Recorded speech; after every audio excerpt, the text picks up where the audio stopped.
Guys, നമ്മൾ ഇന്നത്തെ ഒരു വീഡിയോയിൽ സംസാരിക്കാൻ പോകുന്നത് ഇന്ത്യയുടെ അണ്ടർ 17 ടീമുമായി ബന്ധപ്പെട്ടിട്ടുള്ള ചില കാര്യങ്ങളാണ്. കഴിഞ്ഞ ദിവസങ്ങളിൽ നമ്മൾ അണ്ടർ 20 ടീമിനെ പറ്റി സംസാരിച്ചിരുന്നു. അത് ആക്ച്വലി ഒരു ഒരു ഫുള്ളി നെഗറ്റീവായിട്ടുള്ളൊരു വീഡിയോ ആയിരുന്നു. അതിനുള്ള കാരണം നമ്മൾ സാഫിൽ സെമി ഫൈനൽ അണ്ടർ 20 ചാമ്പ്യൻഷിപ്പിൽ തോറ്റ് പുറത്തായി. AFC അണ്ടർ 20 ക്വാളിഫിക്കേഷൻ നേടാൻ ഇത്തവണ ബെസ്റ്റ് ഓപ്പർച്യൂണിറ്റിയാണ്, അത് കളഞ്ഞു കുളിച്ചു രഞ്ജൻ ചൗധരിയുടെ കീഴിലുള്ള അണ്ടർ 20 എന്നുള്ളത്. എന്താണെങ്കിലും ഇത്തവണ അണ്ടർ 17 ബന്ധപ്പെട്ടിട്ടുള്ള ചില കാര്യങ്ങൾ സംസാരിക്കേണ്ട ഒരു സാഹചര്യത്തിലേക്ക് പോകുന്നു എന്നുള്ളതാണ്. അത് ഏറ്റവും പ്രധാനപ്പെട്ട ഒരു കാര്യം. നമ്മൾ ഇത്തവണത്തെ സാഫ് അണ്ടർ 17 ചാമ്പ്യൻഷിപ്പ് സ്വന്തമാക്കുന്നു എന്നുള്ളതാണ്. ഇപ്പോൾ സാഫ് നേടുന്ന ഒരു ഗ്രേറ്റ് തിങ് എന്നൊന്നും ഞാൻ പറയില്ല. നമ്മൾ സ്ഥിരമൊക്കെ നേടുന്നതാണ്, അത് നേടിയില്ലെങ്കിലാണ് അതിനെപ്പറ്റി ചിന്തിക്കേണ്ടിയിരിക്കേണ്ടത്. പക്ഷേ ഇത്തവണത്തെ അണ്ടർ 20 നമ്മൾ സാഫിലും സെമി ഫൈനലിൽ തോറ്റ് പുറത്തായി. എന്നാൽ തുടർച്ചയായിട്ടുള്ള രണ്ടാമത്തെ വർഷം ഇഷ്ഫാഖ് അഹമ്മദ് എന്ന് പറയുന്ന പരിശീലകൻ്റെ കീഴിൽ അണ്ടർ 17 ചാമ്പ്യൻഷിപ്പ് ഇന്ത്യ സ്വന്തമാക്കുന്നു. ബംഗ്ലാദേശ് നേരെ 2-0 ഫൈനൽ പരാജയപ്പെടുത്തിയിട്ടൊക്കെയാണ് നമ്മൾ സ്വന്തമാക്കുന്നത്.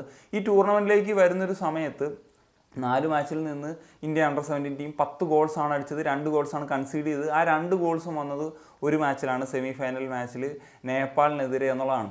ഈ ഒരു 10 ഗോൾ അടിച്ചെന്ന് പറയുന്നെങ്കിൽ കൂടി ഈ ഒരു ടീമിൻ്റെ ഒരു പ്രധാന പ്രശ്നം എന്ന നിലയ്ക്ക് പറയേണ്ട ഒരു കാര്യം ഫിനിഷിങ് പ്രശ്നങ്ങളുണ്ട്. പ്രത്യേകിച്ച് ഇപ്പോൾ ഫൈനൽ മാച്ചിലേക്കൊക്കെ നമ്മൾ നോക്കിക്കഴിഞ്ഞാൽ ഏതാണ്ട് ഒരു 5-6 ഗോൾസ് വരെ മിനിമം അടിക്കേണ്ട ഒരു മാച്ചായിരുന്നു എന്നുള്ളതാണ്. പക്ഷേ ആ സ്ഥാനത്താണ് നമ്മൾ 2 ഗോൾസ് അടിച്ചിട്ട് തൃപ്തിപ്പെടേണ്ടി വന്നത്. അപ്പം ഇനി ഹയർ ലെവലിലേക്കൊക്കെ പോകുമ്പോഴത്തേക്ക് ഇത്രയും മേൽ ചാൻസസ് ഒന്നും കിട്ടണമെന്നില്ല. അപ്പം അവിടെയാണ് ആ ഒരു ഫിനിഷിങ്ങിൻ്റെ ഒരു പ്രശ്നം പറയേണ്ടത്.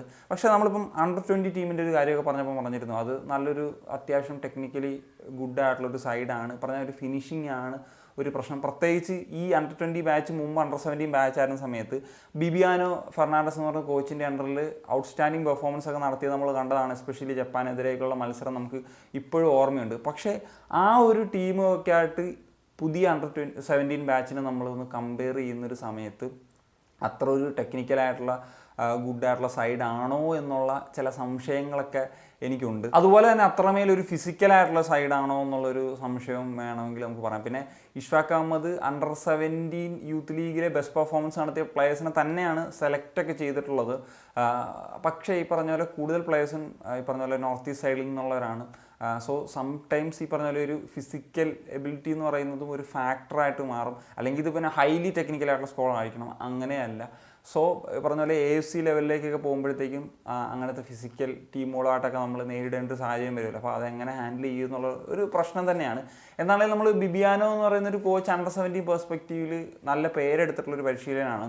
ആ ലെവലിലേക്ക് ഇഷ്ഫാഖ് അഹമ്മദ് വന്നിട്ടില്ല. പക്ഷേ സോ ഫാർ ഡൂയിങ് വെൽ എന്ന് പറയുന്ന നിലയിലാണുള്ളത്. പക്ഷേ ഇനി അദ്ദേഹം പ്രൂവ് ചെയ്യേണ്ട ഒരു മേഖല എന്ന് പറഞ്ഞു കഴിഞ്ഞാൽ ഈ പറഞ്ഞ പോലെ AFC അണ്ടർ 17 ക്വാളിഫയേഴ്സ് ആണ്. നമ്മൾ നിരന്തരം ക്വാളിഫൈ ആകുന്ന ഒരു ഏജ് കാറ്റഗറിയാണ് അണ്ടർ 17 എന്ന് പറയുന്നത്. അപ്പം അവിടെ ക്വാളിഫിക്കേഷൻ നേടിയെടുക്കുക എന്ന് പറയുന്നത് തീർച്ചയായിട്ടും അനിവാര്യം തന്നെയാണ്. പക്ഷേ അണ്ടർ 20 കിട്ടിയ പോലത്തെ അത്ര ഈസി ആയിട്ടുള്ള ഗ്രൂപ്പൊന്നും ഞാൻ പറയില്ല. കാരണം എന്ന് വെച്ച് കഴിഞ്ഞാൽ നമുക്ക് തായ്ലൻഡിനെ നേരിടണം. തായ്ലൻഡ് സത്യം പറഞ്ഞാൽ അവരുടെ അണ്ടർ 17 ബാച്ച് അത്യാവശ്യം നല്ല ബാച്ച് തന്നെയാണ്.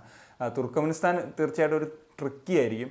അതുപോലെ തന്നെ ബ്രൂണെ പിന്നെ നമുക്ക് ഈസിലി ജയിക്കാൻ പറ്റുന്ന ഒരു സൈഡാണ് എന്ന് തന്നെയാണ് ഞാൻ വിശ്വസിക്കുന്നത്. എന്താണെങ്കിലും ഈ മാസത്തെ അവസാനത്തെ ഒരു വീക്കൊക്കെ ആകുമ്പോഴത്തേക്കുമാണ് അണ്ടർ 17 ക്വാളിഫയേഴ്സ് തായ്ലൻഡ് വെച്ചാണ് നടക്കാൻ പോകുന്നത്. സോ ആ ഒരു സമയമൊക്കെ ആകുമ്പോഴത്തേക്കും നമുക്ക് അതുമായി ബന്ധപ്പെട്ട് ഡീറ്റെയിൽ ആയിട്ട് തന്നെ കാര്യങ്ങളൊക്കെ സംസാരിക്കാം. ഇനി ഒരു പ്രധാനപ്പെട്ട ഒരു കാര്യം എന്ന് വെച്ച് കഴിഞ്ഞാൽ നിങ്ങളൊരു പക്ഷേ അറിഞ്ഞിട്ടുണ്ടാകും, ന്യൂ ഇന്ത്യൻ എക്സ്പ്രസിൻ്റെ ഒരു ന്യൂസ് വന്നിരുന്നു. അതായത് തെലുങ്കാന ഗവൺമെൻറ് അല്ലെങ്കിൽ തെലുങ്കാന ചീഫ് മിനിസ്റ്ററൊക്കെ ഒരു കാര്യം അനൗൺസ് ചെയ്യുന്നു. അതായത് അണ്ടർ 17 ഇന്ത്യൻ ഫുട്ബോൾ ടീമിനെ അഡോപ്റ്റ് ചെയ്യാൻ അവർ തയ്യാറാണ്. അവർക്ക് വേണ്ടിയിട്ടുള്ള ഫെസിലിറ്റീസും ഇൻഫ്രാസ്ട്രക്ചറും ഒക്കെ കൊടുത്ത് അവരെ കൊണ്ടുപോകാനുള്ളൊരു കാര്യത്തിലേക്ക് പോകാൻ അവർ റെഡിയാണ് എന്നുള്ളത് ആക്ച്വലി അതൊരു ഗ്രേറ്റ് ന്യൂസ് തന്നെയാണ് എന്നുള്ളത് നമുക്ക് നിസ്സംശയം പറയാനായിട്ട് സാധിക്കും. അവരുടെ ചീഫ് മിനിസ്റ്ററായിട്ടുള്ള രേവാന്ത് റെഡ്ഡിയാണ് ഇങ്ങനത്തെ ഒരു കാര്യം പ്ലാൻ ചെയ്യുന്നത്. അദ്ദേഹം ബേസിക്കലി ഒരു സ്പോർട്സ് ആൻഡ് ഫുട്ബോൾ ലവറാണ് എന്നുള്ള കാര്യങ്ങളൊക്കെ ഞാൻ കേട്ടിരുന്നു. അപ്പം നമുക്ക് നോക്കാം. ഇപ്പോൾ റീസെൻ്റ്ലി തെലുങ്കാനയുടെ ഒരു ഫുട്ബോൾ ഒരു പെർസ്പെക്റ്റീവ് നോക്കിക്കഴിഞ്ഞാൽ അവരുടെ ബാലയോഗി സ്റ്റേഡിയം നല്ല രീതിയിൽ പണം മുടക്കിയിട്ട് റെനോവേറ്റ് ചെയ്യുന്നൊരു സാഹചര്യമുണ്ടായി. അവിടെ വെച്ച് ഇന്ത്യയുടെ മാച്ചസ് നടത്തുന്ന ഒരു സാഹചര്യമുണ്ടായി. ഇപ്പോൾ അതിനുശേഷം സന്തോഷ് ട്രോഫിയുടെ ഫൈനൽ സ്റ്റേജ് മാച്ചസ് അവിടെ വെച്ച് നടത്താമെന്നുള്ളൊരു കാര്യത്തിലേക്കൊക്കെ എത്തുന്നു. അപ്പോൾ അതിന് പിന്നാലെ അണ്ടർ 17 ഒരു കാര്യം കൂടി വരുന്നത് എന്നുള്ളത് അതൊരു ഗ്രേറ്റ് ന്യൂസ് തന്നെ. എന്തുകൊണ്ട് അവർക്കിത് ചെയ്യാൻ പറ്റുന്നു എന്ന് വെച്ച് കഴിഞ്ഞാൽ ഒന്നാമത്തെ കാര്യം ഫുട്ബോൾ അല്ലെങ്കിൽ സ്പോർട്സിനോടുള്ള ഒരു പാഷൻ എന്ന് പറയേണ്ടിയിരിക്കുന്നു. പിന്നെ അങ്ങനെ ഒരു ടീമിനെ കൊണ്ടുപോകാനാണെങ്കിലും അവർക്ക് അതിനുള്ള ഇൻഫ്രാസ്ട്രക്ചർ ഉണ്ട്. പിന്നെ സാമ്പത്തികമായിട്ട് ബെറ്റർ ആയിട്ടുള്ളൊരു സ്റ്റേറ്റാണ് തെലുങ്കാന എന്നുള്ള കാര്യമൊക്കെ അറിയാമല്ലോ. പിന്നെ എൻ്റെ ഒരു ആഗ്രഹം ഈ പറഞ്ഞ പോലെ അണ്ടർ-20 ടീമിന് ഇതേപോലത്തെ ഏതെങ്കിലുമൊക്കെ സ്റ്റേറ്റ് പറഞ്ഞാൽ AFFന് ഈ പറഞ്ഞ പോലത്തെ മണിയൊന്നും കാണത്തില്ല. പക്ഷേ സ്റ്റേറ്റ് ഗവൺമെൻറ്റ്സിനാകുമ്പോഴത്തേക്കും അവരുടേതായിട്ടുള്ള ഒരു അത്യാവശ്യം ഒരു സാമ്പത്തികമായിട്ടുള്ള സ്രോതസ്സൊക്കെ ഉണ്ടാവില്ല. അപ്പോൾ അത് സ്പോർട്സുമായിട്ട് ബന്ധപ്പെട്ട് ഇപ്പം ഒഡീഷ, കർണാടകയൊക്കെ പോലത്തെയൊക്കെ ഏതെങ്കിലും സ്റ്റേറ്റ്സൊക്കെ ഇങ്ങനത്തെ മറ്റൊരു ഏജ് കാറ്റഗറിയും കൂടെ ഒക്കെ ഏറ്റെടുത്തിരുന്നെങ്കിൽ തീർച്ചയായിട്ടും ഒരു ഫുട്ബോൾ ഡെവലപ്മെൻറ്റിന് ഒരു പ്രധാനപ്പെട്ട കാര്യം. അപ്പോൾ ആ സ്റ്റേറ്റ്സ് ഞാൻ പറയാനുള്ള കാരണം അവിടെ അത്യാവശ്യം നല്ലൊരു ഇൻഫ്രാസ്ട്രക്ചറോ അല്ലെങ്കിൽ ആ ഒരു ഫെസിലിറ്റി കൊടുക്കാനോ അല്ലെങ്കിൽ സാമ്പത്തികമായിട്ടാണെങ്കിലും ഒക്കെ നല്ലതാണ് എന്നുള്ളത് അടി വരാൻ സാധ്യതയുള്ളൊരു കമൻറ്റാണ്. എന്നാൽ കേരളത്തിന് ഇതേപോലെ ഏതെങ്കിലും ഒരു കാറ്റഗറിയൊക്കെ എടുത്തിട്ട് ട്രെയിൻ ചെയ്തുകൂടെ? നമ്മൾ കേരളത്തിൽ ഇത്രയും ഭയങ്കര ഫുട്ബോൾ ക്രേസ് ഉള്ള സംസ്ഥാനമാണെന്നൊക്കെ അല്ലേ പറയുന്നത് എന്നുള്ളത്. ഒന്നാമത്തെ കാര്യം ഇൻഫ്രാസ്ട്രക്ചർ ഒരു പ്രശ്നമാണ്. രണ്ടാമത്തെ കാര്യം സാമ്പത്തികം എന്ന് പറയുന്നൊരു പ്രശ്നമാണ്. ഇതൊക്കെ ഉണ്ടായാലും ഏറ്റവും പ്രധാനപ്പെട്ട കാര്യം എന്ന് വെച്ച് കഴിഞ്ഞാൽ ഇത് ഇന്ത്യയുടെ അണ്ടർ-17 ടീമാണ്, അല്ലാതെ ഏതെങ്കിലും യൂറോപ്പിലെ അണ്ടർ-17 ടീമോ അല്ലെങ്കിൽ ലാറ്റിൻ അമേരിക്കയിലെ അണ്ടർ-17 ടീമോ ഒന്നും അല്ലല്ലോ. അങ്ങനെ ആയിരുന്നാൽ ചിലപ്പം അവർ നോക്കുന്നൊരു സാഹചര്യമൊക്കെ ഉണ്ടായനെ എന്നുള്ളതാണ്. ഞാൻ അതിനെപ്പറ്റി കൂടുതലൊന്നും സംസാരിക്കുന്നില്ല. സംസാരിച്ച് കഴിഞ്ഞാൽ ഈ പറഞ്ഞ തെലുങ്കാനയൊക്കെ ചെയ്തിട്ടുള്ള കാര്യത്തിൻ്റെ കൂടെ ഇതും കൂടെ കൂട്ടി കുഴച്ച് എന്തിനാണ് വെറുതെ കുളമാക്കുന്നത്. അതുകൊണ്ട് കൂടുതൽ കാര്യങ്ങളൊന്നും പറയുന്നില്ല.